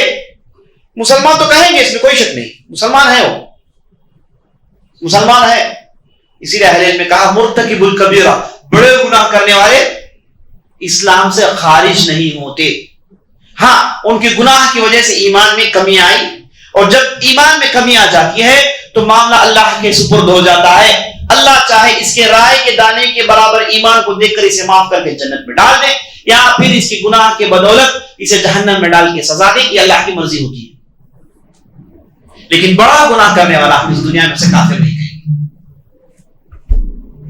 یعنی اسلام کے لفظ میں اگر خامی ہو جائے ہم فوراً اسلام کا لفظ نہیں نکالیں گے اس سے، لیکن برعکس ایمان میں کیا ہے، اگر ذرا برابر بھی خامی ہوگی انکار کر دیں گے، نہیں مومن نہیں ہے یہ، اس کے پاس ایمان نہیں ہے، اس کے پاس ایمان نہیں ہے۔ اب یہ آیت مثال کے طور پر لیجیے جس میں اللہ نے کہا قالت الاعراب آمنا قل لم تؤمنوا ولكن قولوا اسلمنا ولما يدخل الايمان في قلوبكم، یہ آیت کے آخری میں اللہ نے کہا وَإِن تُطِيعُوا اللَّهَ وَرَسُولَهُ لَا يَلِدْكُم مِّنْ أَعْمَالِكُمْ شَيْئًا۔ یہ اعراب یہ بدو کہتے ہیں کہ ہم ایمان لا لیے، اے نبی صلی اللہ علیہ وسلم آپ انہیں کہہ دیں کہ تم نے تو ایمان نہیں لایا ہے، کہو کہ تم مسلمان ہو گئے ہو۔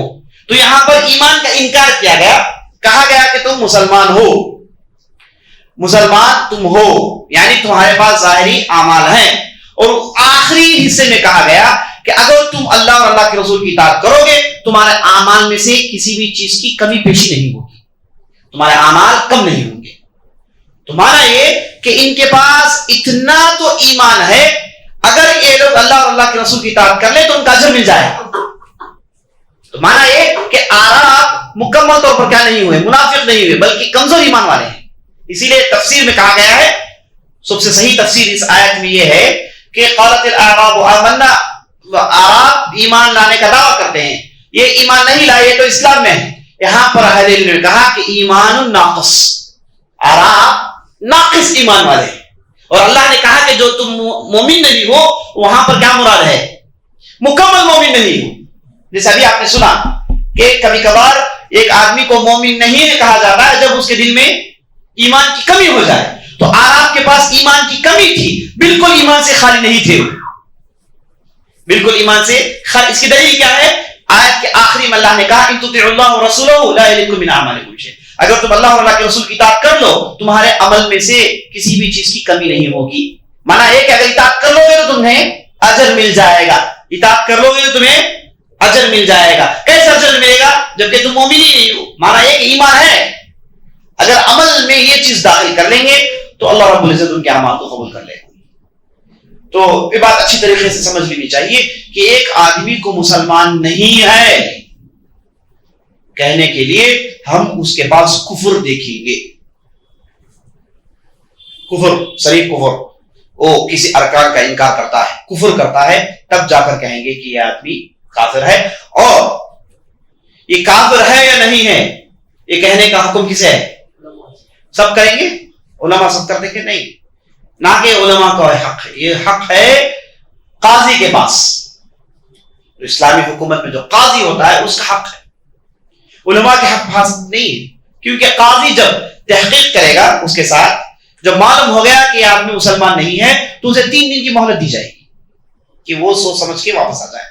اگر اس نے اس سے استعمال نہیں کیا، واپس نہیں آیا، تو اس کے بعد قتل کر دیا جائے گا مرتد ہونے کی وجہ سے۔ اب ہمارے معاشرے میں کیا ہوتا ہے کہ فلاں عالم نے فلاں کو کافر کہہ دیا، کچھ بھی مسئلہ نہیں, اس نے واپس کافر کہہ دیا, معاملہ ختم. انہوں نے کافر کہا, اب دونوں کافر کہتے رہے, کہا ہوا کچھ بھی نہیں ہوا. تو اسی لیے کفر اور تکفیر کا بازار گرم کرنا ہے ہمارا کام نہیں, نہ کہ علماء کا کام. یہ اسلامی حکومت میں جہاں قاضی ہوتے ہیں وہ فیصلہ کریں گے. اسی لیے ہم تاریخ اسلام میں پڑھتے ہیں کہ خالد بن عبداللہ القصیری نے ایک کو کافر کہا تو کہا بقرعید کے دن, اے لوگو جاؤ, جا کر تم اپنے بکروں کو اپنے بیلوں کو ذبح کرو, میں جعد بن درہم کو ذبح کرتا ہوں. انہیں قتل کر دیا, کافر کہا قتل کر دیا. ایسے جب بھی کافر کہا گیا تاریخ میں اسے قتل کر دیا جاتا ہے, مہلت دینے کے بعد قتل کر دیا جاتا ہے. اب ہم یہاں کافر کہیں گے تو کون قتل کریں گے؟ تو معاملہ ادھر کھلواڑ ہو جائے. اسی لیے تکفیر کا بازار گرم کرنا یہ ہمارا کام نہیں, ٹھیک ہے. اور اس کے بعد ایک آدمی کو پوائنٹ آؤٹ کر کے کافر کہنا قاضی کا کام ہے, لیکن ہمارے لیے اتنا جائز ہے کہ ہم اپنی بات کو عام کر سکتے ہیں. جیسے اگر کسی نے غیر اللہ کی مدد مانگی, کافر ہے, آپ سے پوچھا گیا کہ فلاں آدمی بغیر نام کی کہ وہ تو سجدہ کرتا ہے قبر کے پاس, وہ تو غیر اللہ کو پکارتا ہے, کیا ہم کہیں کہ کافر آدمی, پھر کیا کافر ہو گیا؟ تو عام حکم لگانا, اس کی اجازت ہم کو ملتی ہے کتاب و سنت سے. شریعت ہمیں اس کی اجازت دیتی ہے کہ آپ عام کہیں بھائی شرک کرنے والا کافر ہے, منافق جہنم میں جائے گا, منافق کے یہ اوصاف ہیں, مشرک کے یہ اوصاف ہیں, غیر اللہ کے پاس مانگنا شرک ہے, بدعت کرنا بدعتی, نبی صلی اللہ علیہ وسلم کے قریب بھی نہیں جائے گا قیامت کے دن, یہ ہم صاحب کہیں گے. لیکن جب معاملہ پوائنٹ آؤٹ کرنے کا آ گیا کہ بھائی یہ خالد صاحب ان کے بارے میں آپ کی رائے کیا ہے, یہ فلاں ماجد ہے ان کے بارے میں آپ کی رائے کیا ہے, یہ فلاں سجدے میں قبر کر جا کے جو ہے قبر میں سجدہ کرتے ہیں, ان کی تعلق سے آپ کی رائے کیا ہے, ہم لوگوں کو پوائنٹ آؤٹ کر کے کافر کہیں گے نہیں. کیوں؟ کیونکہ یہ حق قاضی کا ہے, یہ حق. اسی لیے قول اور قائل میں فرق ہے, قول اور قائل میں فرق. ہمارا حکم قول پر ہے, قائل پر نہیں. قول پر ہے, قائل پر نہیں. ہم حکم لگائیں گے قول پر, جو کوئی بھی کہے گا یہ کرے گا کافر ہے, لیکن جو کر رہا ہے اس کے تعلق سے آپ کیا کہیں گے, یہ ہمارا کام نہیں, یہ قاضیوں کا کام ہے جہاں اسلامی حکومت ہوتی ہے. تو میں آپ کو اسلام اور ایمان میں یہ فرق بتا رہا تھا کہ ایمان کا انکار اگر ذرا برابر بھی خامی ہو جائے تو ایمان کا انکار ہو جائے گا, لیکن اسلام کا معاملہ ایسا نہیں. آدمی چاہے جتنی بھی خامیاں کرے, بڑے بڑے گناہ بھی کریں, ہم اسے کافر نہیں کہیں گے. اور بڑے گناہ کرنے والے اس دنیا میں مسلمان کہلائیں گے, وہ مسلمان ہی رہیں گے. اور ہم صحابہ کی زندگی میں دیکھتے ہیں کہ بعض صحابہ نے بڑے گناہ کیے, نبی صلی اللہ علیہ وسلم نے فوراً کافر نہیں کہا. تو بڑے گناہ کرنے سے آدمی کافر نہیں ہو جاتا, بلکہ اس کے ایمان میں خامی پیدا ہو جاتی ہے. اس کے ایمان میں خامی پیدا ہو جاتی ہے. جب ایمان میں خامی پیدا ہو جاتی ہے تو نبی صلی اللہ علیہ وسلم, اللہ اور اللہ کے رسول کہتے ہیں کہ مومن ہی نہیں ہے. جیسے لا یزنی الزانی حین یزنی وهو مؤمن, زنا کرنے والا جب زنا کرتا ہے تو وہ مومن نہیں رہتا, چرانے والا جب چراتا ہے تو وہ مومن نہیں رہتا. تو یہاں پر ایمان کا انکار اس وجہ سے ہوا کہ انہوں نے برائی کی, اور جو انکار ہوا ہے ایمان کی کمی ہونے کی وجہ سے انکار ہوا ہے. اور اسلام کا معاملہ بالکل برعکس ہے. تو اصل چیز سمجھنے کی یہ ہے کہ ایمان عمل کا نام ہے, ایمان عمل کا نام ہے. ایمان میں عمل داخل ہے, ایمان میں بھروسہ داخل ہے. اور کسی سلف الصالحین نے, ائمہ جو ہمارے گزرے ہیں, کسی نے بھی یہ نہیں کہا کہ عمل ایمان میں داخل نہیں ہے. کسی نے نہیں کہا ایمان میں عمل داخل ہے. آپ عمل کریں گے تو ایمان اس سے متاثر ہوتا ہے. تو یہ معنی ہے عزیز دوستو ایمان کا, یہ معنی شرعی معنی. ایمان کا معنی زبان سے ادا کرنا, دل سے پختہ بھروسہ کرنا اور اس کے مطابق عمل کرنا, یہ ہے ایمان کا اصطلاحی معنی, اسلامی معنی, شرعی معنی. اب یہ تین کام کس پر کریں گے؟ 6 ارکان میں کرنا ہے. آپ اللہ کے متعلق زبان سے اقرار کریں گے کہ میں لا الہ الا اللہ, یہ اقرار ہے آپ کا, اور دل سے بھروسہ کریں گے اللہ پر, اور اس کے بعد یہ بھروسے کے مطابق آپ عمل کریں گے. اللہ پر آپ ایمان لائے تو عمل کیا ہے؟ اللہ کے حکم کی تعمیل کریں, یہی عمل ہے. اور یہی معاملہ ملائکہ سے, یہی معاملہ کتابوں سے, یہی معاملہ یوم قیامت سے, یہی معاملہ رسولوں سے, اور یہی معاملہ تقدیر سے. ٹھیک ہے؟ تو پہلا آپ اللہ کو لے لیجئے, اللہ پر ایمان. اللہ یہ پہلا رکن ہے. اللہ, یہ 6 ارکان میں 2 ارکان سب سے ضروری ہیں. کون سے؟ اللہ اور یوم قیامت. اللہ اور یوم قیامت, یہ 6 ارکانوں میں سب سے اہم یہ 2 ارکان ہیں, اللہ اور یوم قیامت. اللہ یوم القیامت. اسی لیے ہم قرآن و حدیث میں بار بار دیکھتے ہیں نبی صلی اللہ علیہ وسلم کہتے ہیں کہ فوالذی نفسی لا یؤمن من آمن باللہ والیوم الآخر، من آمن باللہ والیوم الآخر، جو آدمی اللہ پر اور یوم القیامت پر ایمان رکھتا ہے کہے گا تو سچ کہے گا ورنہ کچھ بھی نہیں کہے گا. تو نبی صلی اللہ علیہ وسلم نے اللہ پر ایمان اور آخرت پر ایمان کو بار بار جوڑا ہے، کیونکہ یہ 6 ارکان میں 2 ارکان بہت بہت اہم ہیں. اور اللہ پر ایمان لانے کا راستہ کیا ہے؟ اللہ پر ایمان لوگ لاتے نہیں لاتے ہیں، سب لاتے ہیں، کوئی نہیں ہے سب لاتے ہیں، لیکن اس کیا سب کے طریقے مقبول ہیں؟ نہیں. بعض لوگوں نے اللہ کو پتھروں میں دیکھا، بعض لوگوں نے اللہ کو جانوروں میں دیکھا، بعض لوگوں نے اللہ کو جھاڑوں میں دیکھا. مانا یہ کہ جھاڑوں کے ذریعے سے، پتھروں کے ذریعے سے اللہ کو پکارنا شروع کرتے ہیں. اب آپ یہ جو بت پرست ہیں ان سے آپ پوچھیے کہ بھائی آپ کیوں ایسا کرتے ہیں؟ جواب میں کہیں گے کہ نہیں یہ ایک اصل میں ایک اسٹیچو ہے جس کے ذریعے سے ہم اللہ کو یاد کرنا چاہتے ہیں. تو وہ یہ بتوں میں، یہ جانوروں میں انہوں نے اللہ کو دیکھا. مختلف طریقے ان لوگوں نے اختیار کر رکھا ہے دنیا میں، لیکن کون سا طریقہ ہے جو اللہ کے پاس مقبول ہے؟ جو طریقہ اللہ کے پاس مقبول ہے اللہ پر ایمان لانے کا، وہ طریقہ ہے توحید. وہ طریقہ ہے توحید. جو لوگ توحید پر چل کر اللہ پر ایمان لاتے ہیں انہی کا ایمان مقبول ہے، اللہ قبول کرے گا. جو لوگ توحید کے راستے کو چھوڑ کر دوسرا راستہ اختیار کرتے ہیں اللہ پر ایمان لانے کے لیے، وہ راستہ اللہ کے پاس مقبول نہیں ہے. عیسائی کے اللہ پر ایمان نہیں لاتے ہیں، لیکن ان کا راستہ کیا ہے؟ انہوں نے اللہ کے بیٹے کہا، اللہ کی بیٹیاں کہا. یہودی بھی اللہ پر ایمان لاتے ہیں، انہوں نے بھی اللہ کے ساتھ کہا کہ اللہ کا بیٹا ہے، نعوذ باللہ. تو سب سے مضبوط طریقہ اللہ پر ایمان لانے کا توحید کا طریقہ ہے. توحید کا معنی کیا ہے؟ ایک ماننا، اللہ کو ایک ماننا. وحد یوحد توحیدا فهو موحد. واحد سے لفظ نکلا ہے، ایک سے لفظ نکلا ہے. توحید کا معنی ایک کرنا، توحید کا معنی ایک کرنا. تو اللہ کو ایک مانے، کس میں؟ کن کن چیزوں میں ایک مانے؟ اللہ کو آپ ایک مانیے اللہ کے کاموں میں.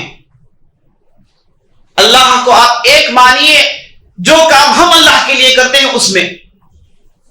اللہ کے کاموں میں اللہ کو ایک ماننا، اسی کو توحید الربوبیہ کہتے ہیں. اللہ کے کاموں میں اللہ کو ایک ماننا کیا کہتے ہیں؟ توحید الربوبیہ. اللہ کے لیے بندے جو کام کرتے ہیں، بندے اللہ کے لیے کیا کرتے ہیں؟ اللہ کھانا کھلاتے ہیں، پانی پلاتے ہیں؟ نہیں، بندے صرف اللہ کے لیے کام کرتے ہیں. وہ کیا ہے؟ عبادت کرتے ہیں، کوئی دوسرا کام نہیں کرتے بندے.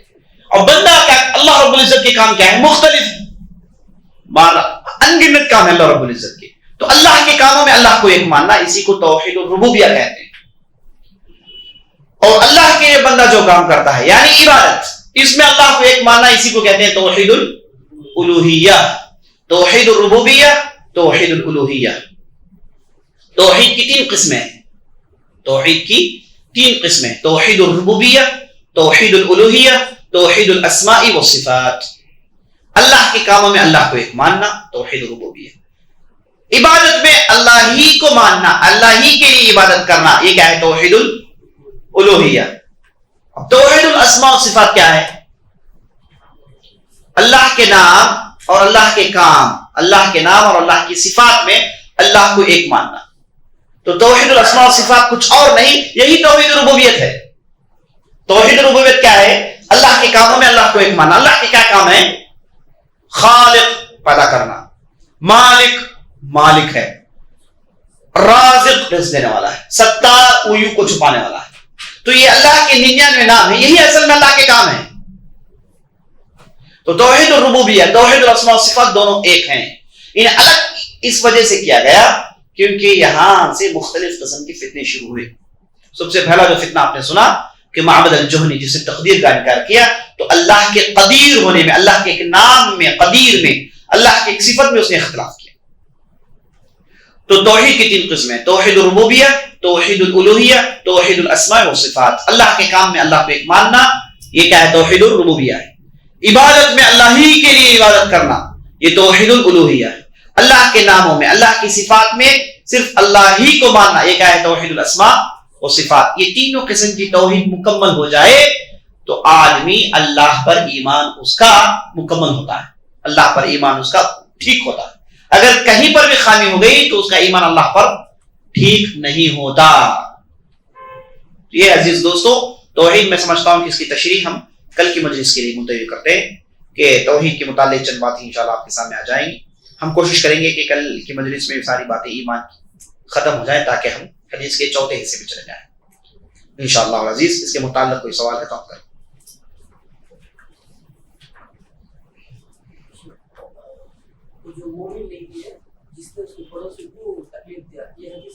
ہاں لا یؤمن حدیث کیا ہے؟ لا یأمن جارہ البوائق، وہ آدمی مومن نہیں ہو سکتا جو اپنے پڑوسی کو اپنی اذیتوں سے امن میں نہیں لاتا. تو یہاں پر نبی صلی اللہ علیہ وسلم نے ایمان کا انکار کیا، یعنی پڑوسی کے ساتھ سلوک کرنا عمل ہے. جب اس نے وہ عمل ٹھیک سے نہیں کیا تو کیا ہو گیا؟ ایمان میں کمی پیدا ہو گئی. تو اس لیے نبی صلی اللہ علیہ وسلم نے ایمان کا انکار کیا. تو آپ حدیثوں میں عام طور پر جب سنیں گے کہ لا یؤمن، سمجھ لیجیے کہ مکمل ایمان کا انکار نہیں بلکہ ایمان کی کمی ہونے کا انکار، مکمل ایمان ہونے کا انکار. یعنی لا یؤمن ایمانا کاملا من لا یأمن جارہ بوائق، وہ آدمی پکا مومن ہو نہیں سکتا، اس لیے پکا سچا ایسا لفظ استعمال کرنا پڑے گا تاکہ معنی پورا ہو جائے، ہے نا. ٹرانسلیشن میں پکا سچا، انگلش میں تو پرفیکٹ کمپلیٹ مومن، ایسے الفاظ استعمال کریں تاکہ صحیح معنی اس کا ڈالو. تو وہ آدمی سچا مومن نہیں ہو سکتا، وہ آدمی پکا مومن نہیں ہو سکتا جو اپنے پڑوسی کو اپنی اذیتوں سے پرے نہیں رکھتا، دور نہیں رکھتا. اللہ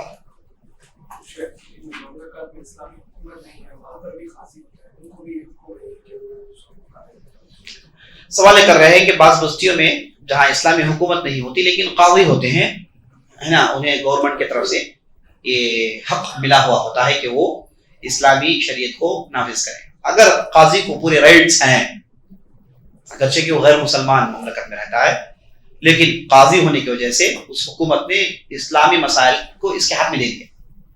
ہاں اگر ایسا ہے تو چلے گا، اگر ایسا ہے تو چلے گا. قاضی مفتی میں فرق یہ ہے کہ مفتی فتویٰ دیتا ہے، بس قاضی فتویٰ دے کر اسے عمل میں لائے گا. اسی لیے فتویٰ پوچھنا تو کس کے پاس پوچھنا ہے؟ مفتی کے پاس پوچھنا. قاضی کے پاس پوچھیں گے پھنس جائے گا، سزا دے گا، ہے نا. فون ڈال کے پوچھے آپ مسئلہ معلوم ہو گیا کہ غلطی میں، تو قاضی کہے گا آفس پہ آ کے ملو، نہیں تو فوراً پولیس بھیجے گا، آپ کو اٹھا دے گا. فون ڈال کے پوچھے کہ بھائی کل رات میں پڑوسی سے پیسے چورا لیا، کیا کروں؟ مفتی ہے تو کہیں گے فوراً واپس بھیج کر دو، اللہ سے معافی مانگو. قاضی ہے تو کہاں ہے ایڈریس تمہارا، بھیجتے ہم لوگ. تو اسی لیے قاضی کیا ہے؟ عمل تطبیق کرے گا، امپلیمنٹ کرے گا. اسی لیے عام طور پر جب سعودی عرب وغیرہ میں ہے قاضیوں سے فتویٰ لوگ نہیں پوچھتے. قاضی سے کوئی پوچھے تو قاضی کہیں گے کہ مفتی سے پوچھو، کیونکہ ان کا حکم کیا ہوتا ہے؟ ان کا حکم پاور کا ہوتا ہے، پاور ہے ان کے پاس، عمل میں لائیں. اگر یہ جانتے پوچھتے کہ چور ہے چھوڑ دے تو وہ پکڑ جائے گا اللہ کے پاس. آپ کے پاس پاور تھا، سب کچھ تھا، آپ سن کے خاموش کیوں رہ گئے؟ تو اس وقت قاضی مجبور ہوتا ہے کہ آپ سزا دیں. اگر قاضی کسی غیر اسلامی مملکت میں ہے، اس کے ہاتھ میں پاور ہے، تو انشاءاللہ اس کے لیے جائز ہے کہ وہ یہ مسائل میں فیصلہ کرے. لیکن اگر کسی گورنمنٹ نے قاضی صاحب کو صرف چاند کے مسئلے میں روک رکھا ہے تو کیا کر سکتے ہیں کہ بھائی چاند دکھے تو بتائیں، نہیں دکھے تو یہی ان کی پوری قضاوت ہے. یہاں لفظ قاضی کہنا ہی غلط بات ہے. یا پھر بڑے بڑے مسائل جیسے طلاق کا مسئلہ ہے، نکاح کا مسئلہ، یہ 4 مسائل جوڑ کر ایک صاحب کو قاضی بنا کر کی گورنمنٹ رکھی ہے، تو یہ تو پورے مکمل قاضی تو نہیں ہے، مکمل قاضی تو نہیں. تو اگر ان کے پاس اتنی صلاحیت ہے تو یہ کسی کو کافر یا پھر مسلمان کہنا ان کے حق میں نہیں ہے. نہیں سوال کر رہے ہیں کہ کیا مفتی کسی فتوی تکفیر کافر ہونا جاری کر سکتا ہے؟ جاری کر سکتا ہے عام، بھائی یہ کرنے والے کافر ہیں، بھائی فلاں کام کرنے والے کافر ہے. لیکن ان پرسن ایک آدمی کو بالتعین کافر کہنا یہ مفتی کا بھی کام نہیں ہے، قاضی کے پاس جانا پڑے گا. اللہ عالم. ایمان کا گھٹنا اور بڑھنا ہر انسان کے ساتھ ہوتا ہے. ہاں سوال یہ کر رہے ہیں کہ ایمان کا گھڑنا چڑھنا گھٹنا یہ ہر انسان کے ساتھ ہوتا ہے؟ ہاں ہر انسان کے ساتھ ہوتا ہے، ہر انسان کے ساتھ ہوتا ہے. کوئی ایسا انسان نہیں جس کا ایمان ہمیشہ ایک ہی لیول پہ رہتا ہے، ایسا ہوتا نہیں. اور حنظلہ رضی اللہ عنہ کی مشہور حدیث ہے، اس میں ایک مرتبہ اپنے گھر سے نکلے، کہا نافق حنظلہ، نافق حنظلہ، حنظلہ منافق ہو گیا ہے، حنظلہ منافق ہو گیا ہے. راستے میں ابوبکر صدیق سے ملاقات ہوئی رضی اللہ عنہ، تو ابوبکر صدیق نے کہا حنظلہ تمہارے تعلق سے ہم جانتے ہیں کہ تم ماشاءاللہ بدری صحابی ہو، تم کیسے منافق ہو گئے؟ تو حنظلہ نے کہا کہ نہیں، معاملہ یہ ہے کہ جب میں نبی صلی اللہ علیہ وسلم کی مجلس میں ہوتا ہوں تو جنت اور جہنم کو میرے آنکھوں کے سامنے دیکھتا ہوں، یعنی میرا ایمان اتنا بڑھ جاتا ہے گویا کہ میں دیکھ رہا ہوں۔ اور جب مجلس سے واپس گھر جاتا ہوں، اہل و عیال کے ساتھ بیٹھتا اٹھتا ہوں، تو یہ ایمان بالکل گھٹ جاتا ہے۔ یہ چیز ایسی نہیں ہوتی جو نبی صلی اللہ علیہ وسلم کی مجلس میں تھی۔ تو میں سمجھتا ہوں کہ یہ صرف منافق کے ساتھ ہوتا ہے، تو میں منافق ہو گیا۔ تو ابوبکر صدیق نے کہا کہ ایسا معاملہ ہی ہے تو ہم بھی وہی ہیں، ہم بھی وہی ہیں منافق، چلو نبی صلی اللہ علیہ وسلم پاس جائیں گے۔ تو نبی صلی اللہ علیہ وسلم نے کہا ساعۃ فساعۃ، اے حنظلہ ایسا نہیں، کبھی بڑھ جاتا ہے کبھی گھٹ جاتا ہے۔ اگر تمہارا ایمان ہمیشہ ایک ہی لیول میں ہوگا تو تمہارے سے کون ملاقات کریں گے؟ فرشتے مصافحہ کریں گے، مانا یہ کہ وہی آئے گی تم کو، فرشتے ملاقات کریں گے، جیسے نبی صلی اللہ علیہ وسلم کے ساتھ ہوتا ہے تو تمہارے پاس فرشتہ ہے۔ یعنی انبیاء کے ساتھ ہی ایسا ہوتا ہے کہ ان کا ایمان ہمیشہ بڑا ہوا رہتا ہے، گھٹتا نہیں۔ ورنہ عام لوگوں کے ساتھ یہ بڑھنا گھٹنا یہ جزء لا ينفك ہے، ان کی زندگی کا ایک پارٹ آف لائف ہے۔ تو آدمی کو کوشش کیا کرنی ہے؟ بڑھانے کی کوشش کرنی ہے، گھٹانے کی کوشش کی ضرورت نہیں، خود بہت گھٹ جائے گا، اب اٹھ کے جائے گھٹ جائے گا، ادھر نکلی گھٹ جائے گا۔ تو گھٹانے کی کوشش نہیں کرنی ہے، ہم کو کام کرنا کیا ہے کہ اسے بڑھاتے کیسے رکھیں، اسے ٹاپ لینج میں کیسے کنٹینیو مینٹین کریں، ہے نا؟ کیسے مینٹین کریں گے؟ جب آپ نیکیاں کریں گے، ایسے دینی مجلس میں آئیں گے، نماز ادا کر رہے ہیں، دین پڑھ رہے ہیں، تو ایسی صورت میں آپ کا ایمان بڑا ہوا رہتا ہے۔ اور علم سے جو ایمان بڑھتا ہے عمل سے اتنا نہیں بڑھتا، علم سے جتنا ایمان بڑھتا ہے اتنا عمل سے نہیں بڑھتا۔ تو اگر آپ کے عمل میں علم داخل ہو گیا تو اس کا بڑھنا پختہ ہوتا ہے۔ بعض لوگ ہیں جاہل ہیں، عمل کرنا جانتے ہیں، بس نماز کیا ہے، اس کے حقائق کیا نہیں جانتے، زکوٰۃ اس کے مقاصد کیا ہے نہیں جانتے، حج کیا ہے اس کے مقاصد، لوگ کرتے ہیں بھولے بھالے صاحب کرتے جاتے ہیں۔ تو ان کا ایمان اتنا نہیں بڑھے گا بنسبت اس کے جو عالم ہے، مسائل کے حقائق جانتا ہے، اللہ نے حکم دیا تو کیوں دیا ہے، اس کے پیچھے اس کے مقاصد کیا ہے اور ہماری شریعت کی اہمیت کیا ہے۔ تو اس کے اندر جو علم ہوتا ہے وہ علم اس کے ایمان کے ساتھ مل کر عمل میں پختگی پیدا کرتا ہے، اور اس کا ایمان اتنا بڑھتا ہے جو عام آدمی کے نصیب میں نہیں ہوتا۔ اسی لیے کہا گیا کہ ایک عام آدمی کی عبادت 1000 عامیوں کی عبادت ایک عالم کی عبادت ہے۔ وہ اسی وجہ سے کہا کہ عمل میں ایمان داخل ہو گیا تو اس کا بڑھنا کچھ اور ہوتا ہے۔ اللہ تعالیٰ جو گناہ کے ایمان کو افیکٹ نہیں کرتا بولنے والی جماعت کا نام کیا تھا؟ مرجئہ۔ ہاں، یعنی بندوں کے اعمال ایمان میں تاثیر پیدا نہیں کرتے، برائی کیے تو بھی ایمان نہیں گھٹتا، اچھائی کیے تو بھی ایمان بڑھتا نہیں۔ ایمان ایک الگ اینٹیٹی ہے، عمل ایک الگ اینٹیٹی ہے۔ کہنے والے کون ہیں؟ مرجئہ ہیں۔ ہاں کس میں؟ ہاں اچھا سوال کیا۔ قادیانی تو سمجھیے کہ وہ ایک دین، مستقل دین ہے، جیسے ہندو ہیں، جیسے عیسائی ہیں، ویسے ہیں۔ یہ وہ تو عیسائی بھی لاتی ہے، آپ جا کے ہندو سے پوچھیے یہ وہ مرتد نہ کرتی ہے نا۔ ہاں اب شیعہ الگ معاملہ ہے، شیعہ فرقہ ہے، شیعہ فرقہ ہے۔ اب شیعہ عام طور پر ایمانیات کے باب میں معتزلہ ہے، ظلمات فوقها بعض، گمراہیوں پر گمراہی، پہلے سے شیعہ ہیں لیکن ایمانیت کے باب میں کیا ہے؟ معتزلہ ہے۔ کیا مطلب؟ معتزلہ کیا کہتے ہیں ایمان اور عمل کے تعلق سے؟ معتزلہ یہ کہتے ہیں کہ آدمی اگر برائی کرے، یعنی اس کے عمل میں برائی ہو، تو وہ آدمی اسلام سے باہر نکل جاتا ہے، ایمان سے باہر نکل جاتا ہے، دو درجوں کے بیچ میں ایک درجہ ہے۔ اب یہی کہتے ہیں شیعہ۔ شیعہ ایمانیت کے باب میں معتزلہ ہے، اسماء و صفات میں معتزلہ ہے۔ بس سمجھ میں نہیں ہے؟ سمجھ میں الحمدللہ، نہیں سمجھ میں تو بھی الحمدللہ، بعد میں سمجھ میں آئے گا۔ تو اس وجہ سے ہم قادیانی اور شیعہ میں فرق کریں گے۔ قادیانی تو مستقل کافر ہو گئے، ان کی مثال یہود نصارہ ایسی۔ اب جہاں تک شیعہ کا معاملہ ہے، اور شیعہ چونکہ وہ پورا فرقہ کافر نہیں ہے، اس میں سے بعض فرقوں پر کفر کا فتویٰ لگا ہے، اور بعض فرقے ہیں انہیں اہل علم نے جہالت میں شامل کیا ہے، جاہل شمار کیا ہے، جیسے اثنا عشریہ ہیں، امامیہ، رافضہ، انہیں اہل علم نے مطلقاً کافر نہیں کہا، بلکہ ان میں علماء اور عامی میں فرق کیا ہے۔ ایسے علماء جو جانتے ہیں حق اور حق کے خلاف دعوت دیتے ہیں، حق معلوم ہونے کے بعد انکار کرتے ہیں، تو ان پر کفر کا فتویٰ لگ سکتا ہے۔ لیکن جو عام لوگ ہیں، ہے نا، انہیں حقائق نہیں معلوم، تو انہیں خامخواہ کافر کہنا غلط بات ہے۔ انہیں ہم جاہل کہیں گے، انہیں ہم جہالت میں شمار کریں گے، جاہل لوگ ہیں، عامت الناس جاہل میں سے ہیں، انہیں اصلاح کی ضرورت ہے، کفر کے فتوے لگانے کی ضرورت نہیں ہے۔ تو یہ جو شیعہ ہیں اثنا عشریہ، یہ معتزلہ جیسا عقیدہ ہے. یہ کہتے ہیں کہ ایمان اگر آپ برائی کریں گے گناہ کریں گے تو مومن نہیں رہتے نہ کہ آپ مسلمان رہتے. ہمیں کہتے ہیں کہ آدمی جب برائی کرتا ہے تو ہو سکتا ہے کہ مومن نہیں لیکن اسلام سے تو باہر نہیں جائے گا. ابھی آپ نے سنا کہ بڑا گناہ کرنے والا مسلمان رہتا ہے لیکن ان کے پاس بڑا گناہ کرنے والا کیا ہو جاتا ہے مسلمان نہیں رہتا. تو پھر کافر ہے وہ بھی کہتے نہیں ہے. مسلمان نہیں ہے تو کہیے کافر کہیں گے وہ بھی نہیں ہے. تو پھر کیا ہے بھائی دو درجوں کے بیچ میں درجہ منزلہ بین المنزلتین. یہ ان کا ہے پرانا مسئلہ جو قدیم زمانے سے اٹکا ہوا ہے. بہرحال دقیق ایمانی مسائل ہیں. سمجھ میں آئے تو اچھی بات ہے. اور کوئی سوال؟ سبحان اللہ وبحمدہ سبحانک اللہم وبحمدک اشہد ان لا الہ الا انت استغفرک واتوب الیک.